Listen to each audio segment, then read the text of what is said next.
சாந்தி. ஓம் சாந்தி.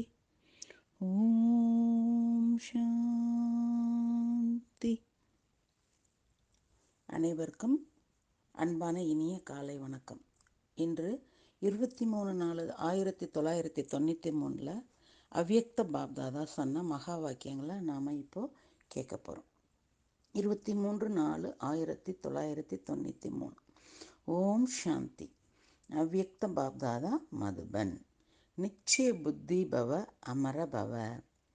வெள்ளி விழாவில் வந்திருந்த பழைய சகோதரர்களுடைய சிநேகம் நிறைந்த அழைப்பின் பேரில் அன்பான பாப்தாதா குழந்தைகளுடைய கூட்டத்தில் எழுந்தருளி அப்படியே இனிமையான திருஷ்டி கொடுத்தவாறே கூறினார்.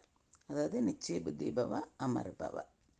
இன்று பாப்தாதா எல்லா மிக சிநேகி ஆதியிலிருந்து யக்யத்தின் ஸ்தாபனையில் சகயோகி அநேக விதமாக வந்துள்ள விதவிதமான பிரச்சனைகளின் பேப்பரில் நிச்சய புத்தி வெற்றியாளராகி கடக்கக்கூடிய ஆதி சிநேகி சகயோகி ஆடாத அசையாத ஆத்மாக்களுடன் சந்திப்பை கொண்டாட வந்துள்ளார். நிச்சயத்தின் பாடத்தில் தேர்ச்சியடைந்து செல்லக்கூடிய குழந்தைகளிடம் வந்துள்ளார். இந்த நிச்சயம் இந்த பழைய வாழ்க்கையாகட்டும் அடுத்த ஜென்மமாகட்டும் சதா வெற்றியின் அனுபவத்தை செய்து கொண்டே இருக்கும். நிச்சயத்தினுடைய அமரபவ என்பதனுடைய வரதானம் சதா கூடவே இருக்கட்டும். விசேஷமாக இன்று யாரெல்லாம் நீண்ட காலத்து அனுபவி வயதான ஆத்மாக்களோ அவர்களுடைய நினைவு மற்றும் சிநேகத்தினுடைய பந்தனத்தில் கட்டுப்பட்டு தந்தை வந்துள்ளார். நிச்சயமான வாழ்த்துக்கள். ஒரு பக்கம் யக்யம், அதாவது பாண்டவர்களுடைய கோட்டையில் யாரெல்லாம் ஆதார ஆத்மாக்களோ அவர்கள் எல்லோரும் முன்னால் உள்ளனர்.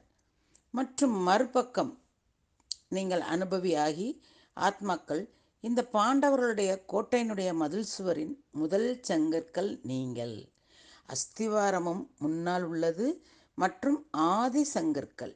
எவருடைய ஆதாரத்தினால் இந்த கோட்டை உறுதியாகி உலகத்தினுடைய குடைநிழலாகி உள்ளதோ அவர்களும் முன்னால் உள்ளனர். எனவே ஜி ஹஜூர் ஹாஜர், ஆம் ஐயா வந்துவிட்டேன் என்று கூறி குழந்தைகளின் அன்பை தந்தை உங்களுக்கு காட்டியது போலவே சதா பாப்தாதா மற்றும் நிமித்த ஆத்மாக்களுடைய ஸ்ரீமத் மற்றும் வழிகாட்டுதல்களை ஜி ஹாஜர் என்றவாறே செல்ல வேண்டும். எப்போதும் வீணான மனவழி மற்றும் பிறர் வழியை கலக்கக்கூடாது. ஸ்ரீமத் படி பறந்து கொண்டே செல்லுங்கள். புரிந்ததா? நல்லது. இம்முறை சுமார் அரை மணி நேரமே இருந்தார். அன்பான அவ்யக்த பாப்தாதா கை அசைத்தவாறே அனைத்து குழந்தைகளுக்கும் பிரியாவடை அளித்தார். ஓம் சாந்தி. ஓம் சாந்தி. ஓம் சாந்தி. நன்றி பாபா.